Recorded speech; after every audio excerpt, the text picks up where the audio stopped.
그 집에는 아이가 없었습니다. 그런데 밤이 깊어지면 빈 뒤주에서 젖먹이 우는 소리가 났습니다. 처음 그 울음을 들은 것은 혼례 열흘째 되던 밤, 새색시 서주가 안채 뒤 광문 앞에 서 있었을 때였습니다. 한밤중 바람이 기와 밑을 훑고 지나가자 닫힌 광 안쪽에서 아이가 숨 넘어가게 울었습니다. 서주는 문을 열어젖히려 했습니다. 하지만 그 순간 뒤에서 시어머니의 목소리가 낮게 떨어졌습니다. 열지 마라. 서주가 돌아보자 한씨 대부인의 얼굴은 사람 얼굴 같지 않았습니다. 놀란 것도 아니고 화가 난 것도 아니었습니다.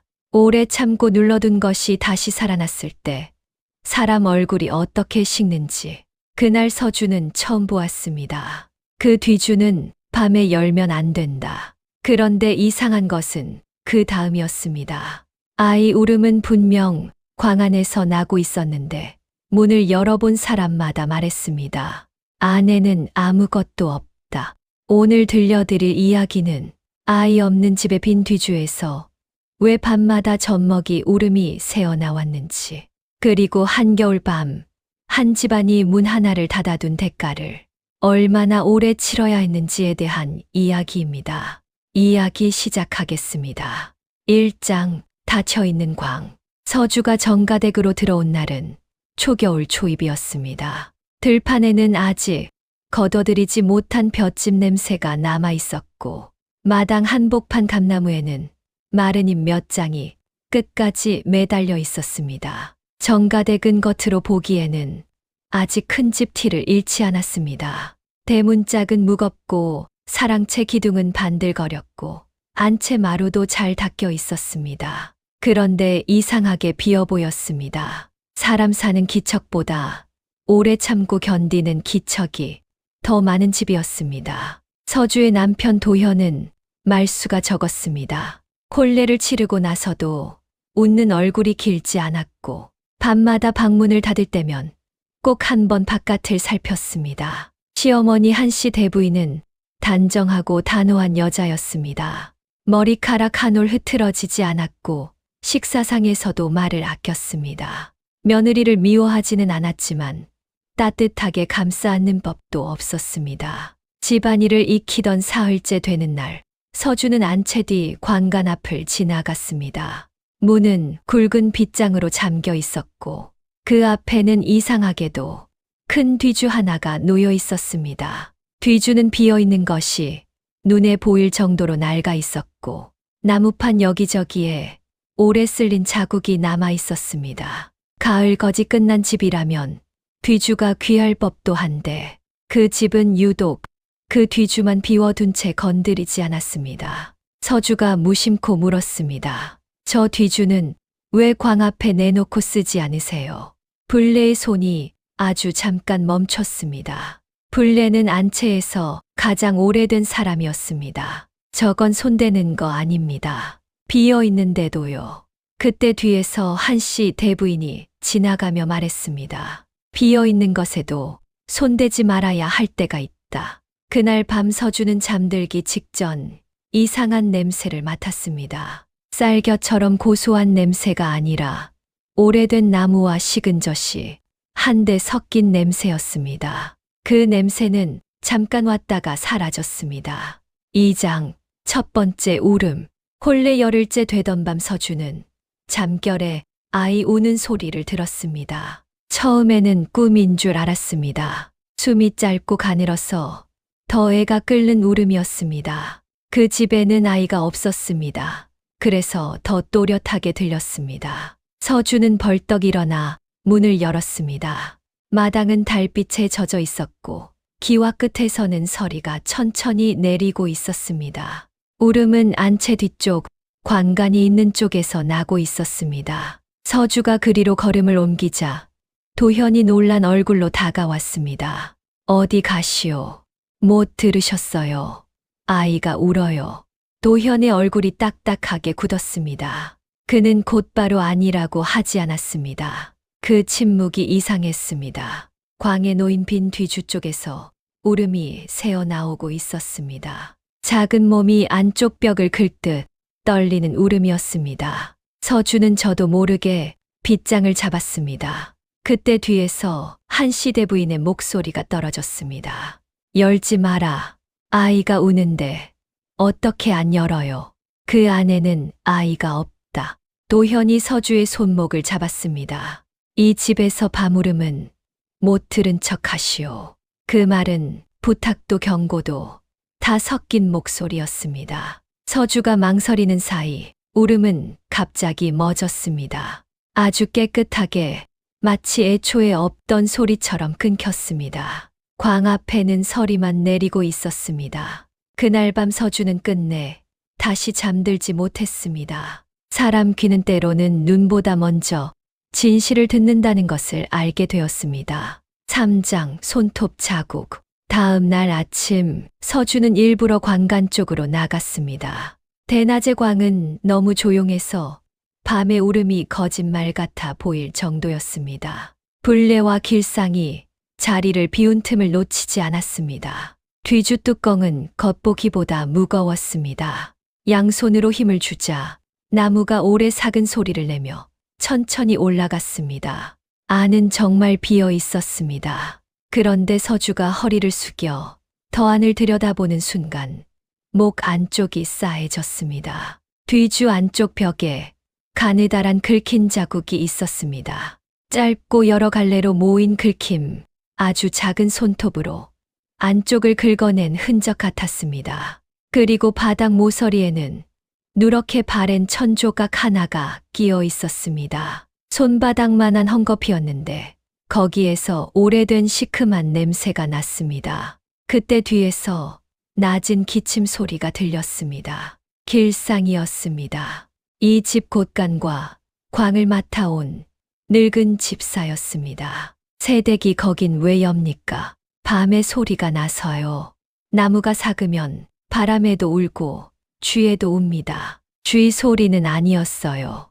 길상은 서주 손에 들린 천조각을 보더니 조용히 말했습니다. 그건 비워둔 데가 아닙니다. 비워둔 채로 놔둬야 하는 데입니다. 그 말은 어쩐지 더 무서웠습니다. 안에 아무것도 없어도 비워둘 이유가 있다는 뜻이었습니다. 점심상에서 서주는 일부러 아무 말도 하지 않았습니다. 도현도 눈을 마주치지 않았습니다. 그날은 유독 평소보다 더 침묵이 흘렀습니다. 그 집안의 침묵은 모르는 사람의 침묵이 아니라 같은 것을 알고도 서로 먼저 이별지 않는 침묵이었습니다. 사장, 이름을 아는 사람들. 서주는 그 집안에 아이 이야기가 이상할 만큼 없다는 것을 뒤늦게 알아챘습니다. 큰 집에는 원래 도현 위에 맏아들 윤재가 있었고 윤재에게는 맏며느리 영신이 있었습니다. 하지만 사람들은 그 두 사람 이름을 입에 올릴 때마다 늘 목소리를 낮췄습니다.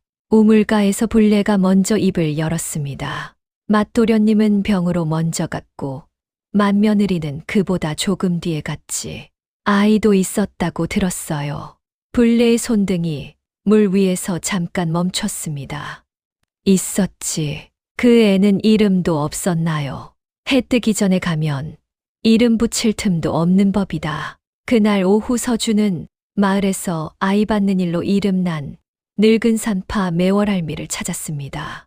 매월할미는 서주의 말이 끝나기도 전에 눈썹을 찌푸렸습니다. 그 집 뒤주 말이냐? 할미도 아세요. 모르는 사람이 어딨겠냐.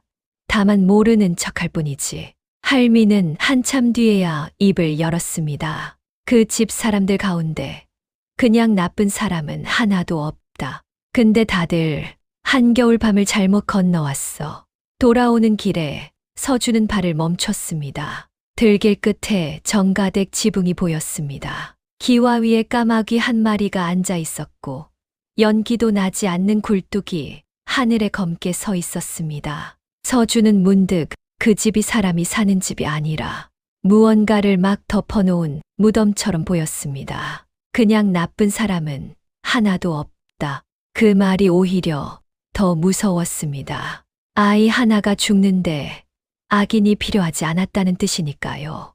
5장 남아있는 젖냄새. 서주는 그 냄새를 쫓아가듯 불례를 찾았습니다. 불례는 뒷채 부엌에서 낡은 천들을 삶고 있었습니다. 서주가 아무 말 없이 천조각을 내밀자 불례의 눈빛이 한순간 무너졌습니다. 그걸 어디서 찾았니? 뒤주 안에서요. 불례는 아주 천천히 앉으라고 손짓했습니다. 내가 한때 젖을 물렸어. 불례는 정가댁에 들어오기 전 제 아이를 먼저 잃었습니다. 하지만 몸에서는 젖이 계속 돌았습니다. 그래서 영신이 아이를 낳았을 때 불례가 그 아이에게 젖을 물리게 되었습니다. 그해 겨울 마을은 흉년과 냉해가 한꺼번에 들었습니다. 곡식은 모자랐고 사람들은 산에서 나무 껍질까지 벗겨 먹었습니다. 불례가 말했습니다. 그 애는 밤만 되면 자꾸 울었어. 배가 고픈 울음이 아니었는데도 사람들 귀에는 다 배고픈 울음처럼 들렸지. 왜요? 배고픈 애에는 다른 울음도 다 배고픈 울음으로 들리거든. 서주는 자기 방으로 돌아와 문을 닫았습니다. 등불은 켜지 않았습니다. 어둠 속에서 천 조각을 펼쳐 코 가까이 가져갔습니다. 시큼하고 달큰한 냄새가 코끝에 닿자 가슴 한가운데가 쥐어짜이듯 아팠습니다. 서주는 아이를 안아본 적이 없었습니다. 하지만 그 냄새는 아이를 모르는 사람에게도 무언가를 알려주는 냄새였습니다. 이것은 살아있는 것 곁에서만 나는 냄새라는 것을. 서주는 천조각을 무릎 위에 놓고 한동안 움직이지 못했습니다. 손끝이 자꾸 떨려서 천을 다시 접을 수가 없었습니다.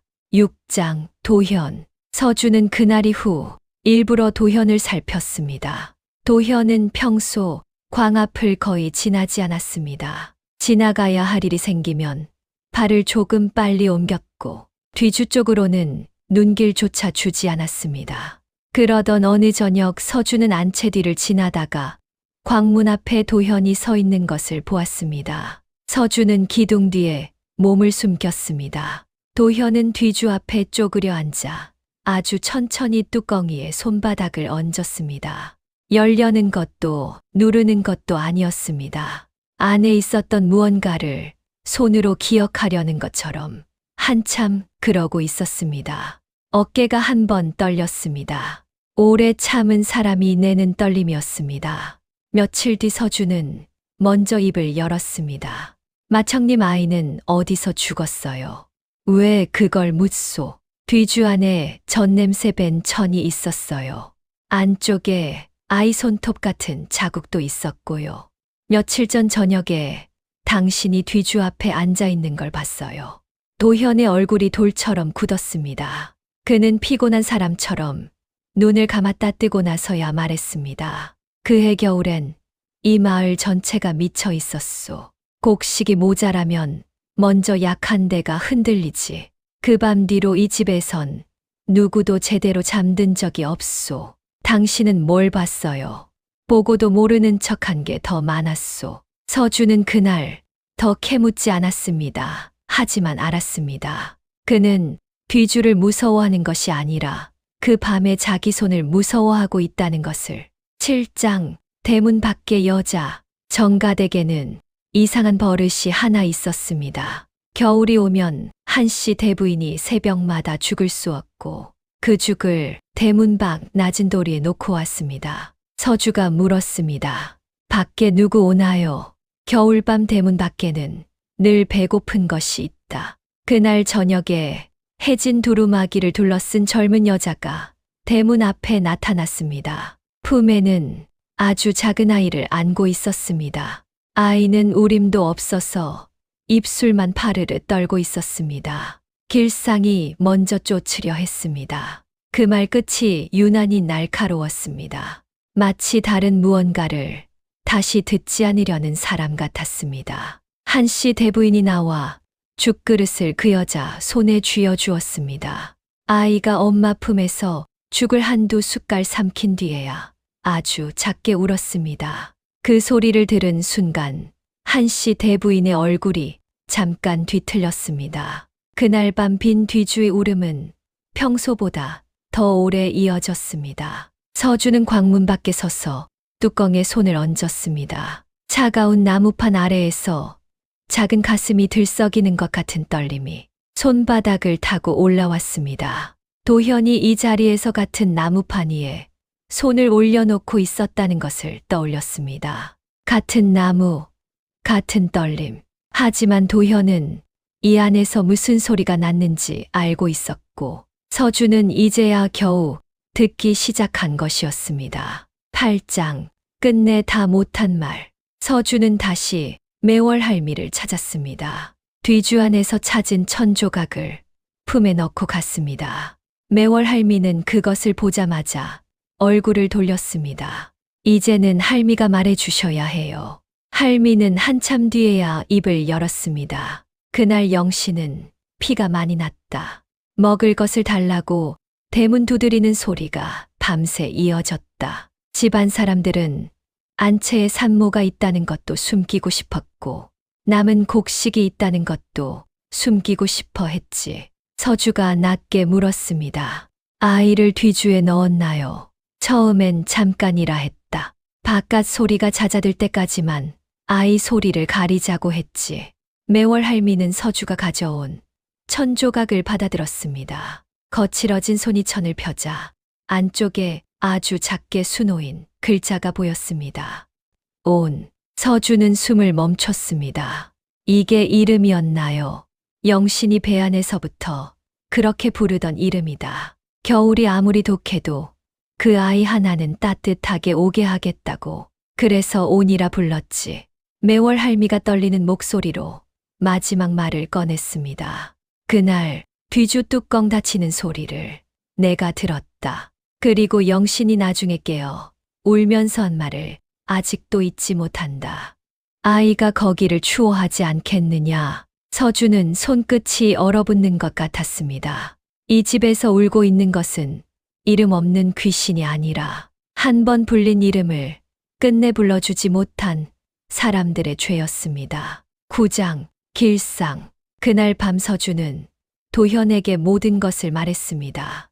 온이라는 이름, 영신이 아이를 그렇게 불렀다는 것, 뒤주가 잠깐이 아니라 누군가의 판단으로 다쳤다는 것까지. 도현은 마침내 자리에서 일어났습니다. 광으로 갑시다. 이번에는 도현이 먼저 뒤주를 열었습니다. 뚜껑이 걸리는 자리와 작은 나무판의 방향을 너무 잘 알고 있었습니다. 바닥판 한 귀퉁이가 다른 데보다 조금 높았습니다. 도현이 손을 넣어 들어 올리자 얇은 틈 사이로 작은 물건 하나가 굴러 나왔습니다. 조그만 노쇠 방울 하나, 배냇 저고리 끝에 달았을 법한 소리도 거의 나지 않을 만큼 작은 방울이었습니다. 안쪽 귀퉁이에는 오래된 붉은 얼룩이 남아 있었습니다. 그때 광 바깥에서 발소리가 들렸습니다. 길상이었습니다. 도련님까지 이러시면 안 됩니다. 도현이 방울을 들어 보였습니다. 이걸 왜 아직도 여기 두었나? 길상의 눈이 잠깐 흔들렸습니다. 누군가는 날마다 봐야 하니까요. 안 그러면 그 밤이 너무 쉽게 지나가 버리니까. 도현이 이를 악물었습니다. 그럼 이제 말해라. 그날 무슨 짓을 했는지. 길상은 한참 동안 빈 뒤주를 보다가 낮게 말했습니다. 처음부터 죽일 생각은 없었습니다. 10장, 길상의 증언. 길상은 뒤주 옆에 주저앉았습니다. 저는 이 집 사람이 되기 전에 거리에서 죽은 애들 발을 많이 봤습니다. 그는 큰 흉년통에 부모도 형제도 다 잃은 떠돌이였습니다.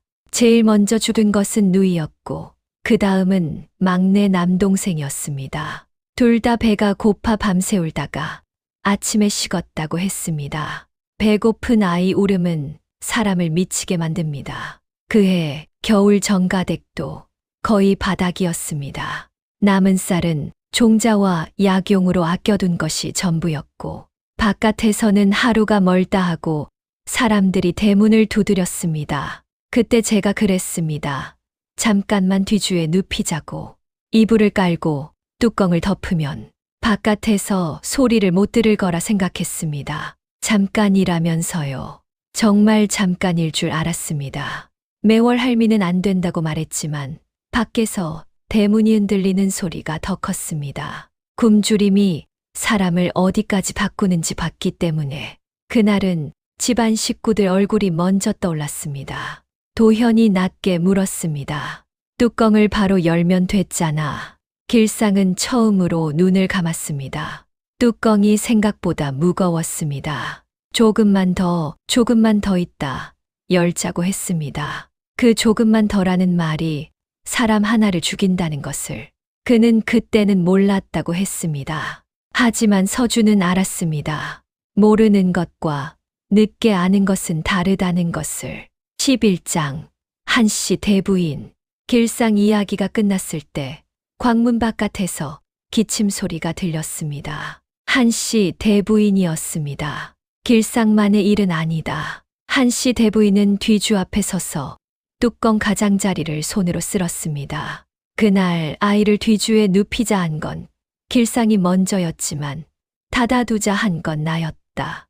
나는 뚜껑을 완전히 닫지는 말라 했다. 숨은 쉬게 하라 했다. 그게 핑계라는 것도 안다. 그날 대문 밖 소리가 오래 이어졌고 광 안에서는 아이 울음이 점점 약해졌습니다. 영씨는 피를 흘리며 일어나려 했고 불례는 열어달라 울었습니다. 하지만 한씨 대부인은 문을 열지 않았습니다. 그 애가 잠잠해졌을 때 나는 그것이 잠든 줄 알았다. 그 뒤엔요. 열었을 때는 이미 늦었다. 영씨는 아이를 안고도 소리를 못 냈다.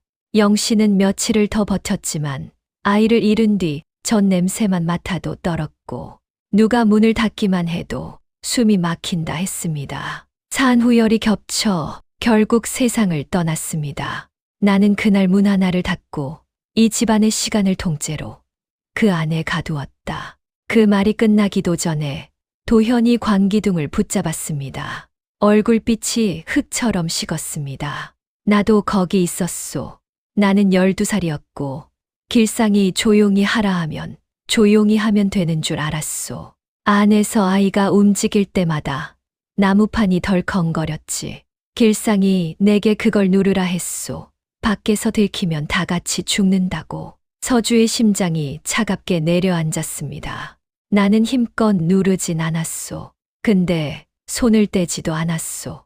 안에서 긁는 소리가 손바닥으로 올라왔는데도 그냥 그러고 있었소. 한씨 대부인은 아들의 말을 듣는 순간 손으로 입을 막았습니다. 길상이 12살짜리 아이에게까지 뚜껑을 누르라 했다는 것을 몰랐던 것입니다. 길상은 벽에 기댄 채 고개를 떨구고 있었습니다. 도련님은 어리셨습니다. 저는 그때 어른이었지만 겁이나 애한테 시킨 것입니다. 제가 죽을 죄를 지었습니다. 서주는 그 한가운데에 서서 처음으로 입을 열 수가 없었습니다.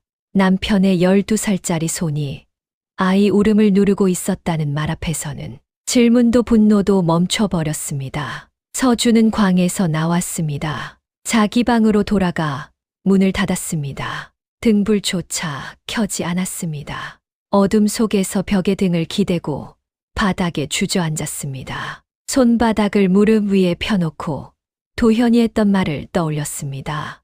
안에서 긁는 소리가 손바닥으로 올라왔는데도 서주는 자기 손바닥을 내려다보았습니다. 어둠 속이라 보이지 않았는데도 손끝이 저렸습니다.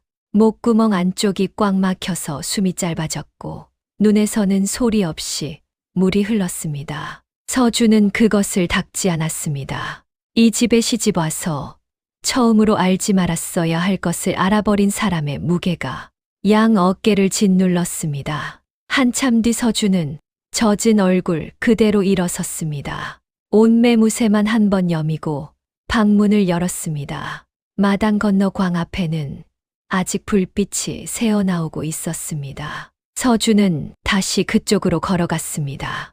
이번에는 묻기 위해서가 아니었습니다. 12장 이제는 열어둬야 해요. 서주가 다시 광 앞에 섰을 때 안에서는 아무도 말을 하지 않고 있었습니다. 서주의 얼굴에 눈물 자국이 남아있다는 것을 도현이 먼저 보았습니다. 그는 한 번도 아내가 우는 걸 본 적이 없었습니다. 서준은 조용히 뒤주 앞으로 걸어가 뚜껑을 완전히 열어젖혔습니다. 이제는 열어둬야 해요. 누구도 그 말을 막지 못했습니다. 이 안에 아무것도 없다고 했지요. 그런데 이 집 사람들은 전부 이 앞을 지날 때 숨을 참았습니다. 비어 있는 게 아니라 비운 척한 거예요. 이 아이를 사람으로 돌려놓겠습니다. 이름을 붙이고 묻힌 자리를 찾고 이 집이 해야 했던 걸 하겠습니다. 길상이 무릎 위에서 주먹을 쥐었습니다. 이름을 붙인다고 뭐가 달라집니까? 그 애는 안 돌아옵니다. 달라지는 건 그 애가 아니라 이 집입니다. 지금처럼 뒤주 뚜껑 닫아놓고 모른 척하면서 사는 건 벌을 받는 게 아니라 도망치는 겁니다. 한씨 대부인만이 한참 뒤에 입을 열었습니다. 어떻게 하면 되느냐? 13장 처음 이름이 붙던 밤. 그날 밤은 이상하게도 바람이 없었습니다. 집안 사람들은 모두 숨을 죽인 채 안채 곳간 앞에 모여 있었습니다. 뒤주는 그날 처음으로 활짝 열려 있었습니다. 서주는 뒤주 앞에 흰 보자기를 펴고 작은 사기 그릇을 올려놓았습니다. 따뜻한 미음 하나, 미지근한 물 하나, 그리고 매월 할미가 손수 지은 작은 베넷버선 한 짝. 한씨 대부인은 그 버선을 보는 순간 고개를 들지 못했습니다. 그때 아주 약하게 사람들 모두가 동시에 들을 만큼만 분명하게 아이 우는 소리가 한 번 났습니다. 서주는 뒤주 앞에 무릎을 꿇었습니다. 이 아이가 밤마다 울었던 건 누굴 저주하려는 게 아니었을 겁니다. 자기 몫의 이름도 없이 사라졌다는 걸 누군가는 알아달라는 뜻이었겠지요. 이 집이 가장 늦게 해준 걸 해드려야지요. 이 아이를 사람으로 불러드려야 합니다. 도현이 처음으로 서주 쪽을 똑바로 보았습니다. 무슨 이름이 좋겠소? 온이라고 하겠습니다. 사람들이 조용히 되뇌었습니다. 차갑고 어두운 곳에 너무 오래 있었으니 따뜻할 온자를 쓰겠습니다. 그리고 이 집의 잘못이 한 사람 몫이 아니라 모두에게 걸쳐 있었다는 뜻으로 온 집이 함께 기억하라는 뜻도 담겠습니다. 그 순간 뒤주 안쪽 깊은 곳에서 마지막 숨 같은 소리가 한 번 지나갔고 아이 울음은 더 이어지지 않았습니다. 한씨 대부인이 바닥에 두 손을 짚고 고개를 숙였습니다. 오나, 나는 그날 문을 열지 않았다. 내가 배고프다고 무섭다고 울고 있었는데 나는 이 집 체면이 더 무서웠다. 그 죄를 내가 다 안고 가마. 서주는 대부인을 일으켜 세우지 않았습니다. 다만 조용히 말했습니다. 용서는 지금 여기 있는 사람들이 먼저 받을 말이 아닙니다. 우리가 해야 할 건 이 집의 문을 여는 법부터 다시 배우는 일입니다. 도현은 도끼를 한참 보다가 천천히 들었습니다. 날 밝으면 이 문짝부터 떼어내겠습니다. 14장 울음이 멎은 집. 다음 날 새벽 서주는 눈을 떴습니다. 습관처럼 울음소리를 기다렸지만 집안은 믿기지 않을 만큼 고요했습니다. 마당에는 이미 도현과 길상이 나와 있었습니다. 두 사람은 말없이 뒤주 문짝을 떼고 있었습니다. 한씨 대부인도 옆에서 그 광경을 끝까지 지켜봤습니다. 한 번도 멈추라고 하지 않았습니다. 매월 할미는 불례를 데리고 뒤뜰 감나무 아래로 갔습니다. 오래전 이름도 없이 묻혔던 조그만 뼈 조각들이 그 아래에 있다는 걸 할미만 알고 있었습니다. 도현은 두 손으로 흙을 팠습니다. 손톱 밑으로 흙이 파고들고 손바닥이 까져도 멈추지 않았습니다. 천보다도 가벼운 것들이 흙 속에서 나왔습니다. 그건 너무 작아서 차마 죽음이라고 부르기도 어려웠습니다. 한씨 대부인이 그 앞에 무릎을 꿇었습니다.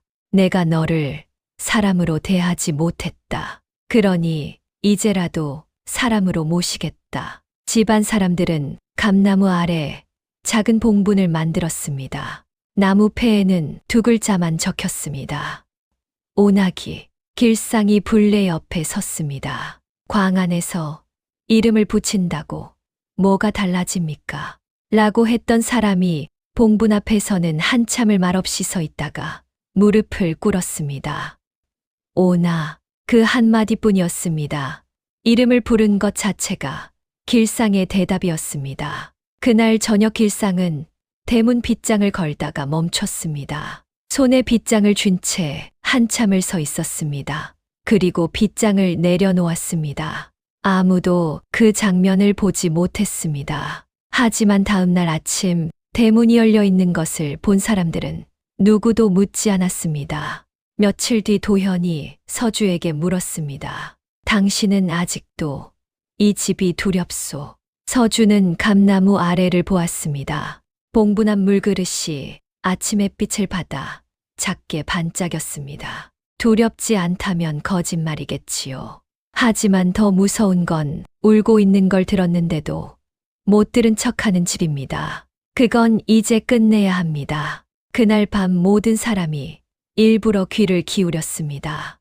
아무 소리도 나지 않았습니다. 다음 날 밤도 그 다음 날 밤도 아이 울음은 다시 들리지 않았습니다. 그 집 사람들은 그 침묵을 안도만으로 받지 않았습니다. 울음이 멎은 이유가 귀신이 달래져서가 아니라 비로소 누군가의 배고픔과 추위를 사람 일로 받아들였기 때문이라는 걸 모두 알고 있었기 때문이었습니다. 몇 달 뒤 예전 뒤주가 있던 자리에는 문짝 없는 낮은 나무개 하나가 놓였습니다. 아이들 겨울버선과 작은 담요, 약초와 마른 쌀가루가 담겼습니다. 누가 와도 열 수 있게, 누구도 잠글 수 없게 만든 궤였습니다. 서주는 가끔 감나무 아래에 앉아 봉분을 바라보았습니다. 바람이 불면 감잎이 서로 스치는 소리가 났습니다. 마치 누군가 가볍게 잠든 숨을 쉬는 것 같았습니다. 서주는 더 이상 말을 하지 않았습니다. 다만 앉아서 오래 들었습니다. 울음이 아니라 잠든 숨을 듣는 일은 그 집에서 처음 있는 일이었습니다. 그 집에서 가장 무서웠던 것은 귀신이 아니었습니다. 배고픈 울음을 듣고도 체면과 두려움 때문에 문을 닫던 사람들이었습니다. 그리고 그 집이 겨우 살아남은 것은 어느 날 밤 끝내 그 문을 열기로 한 사람들 덕분이었습니다. 오늘 이야기는 여기까지입니다. 이 야담이 마음에 남으셨다면 다음엔 더 깊고 더 기묘한 옛 이야기로 다시 찾아오겠습니다. 구독과 좋아요는 다음 이야기를 깨우는 작은 등불이 됩니다. 이야기 들어주셔서 감사합니다.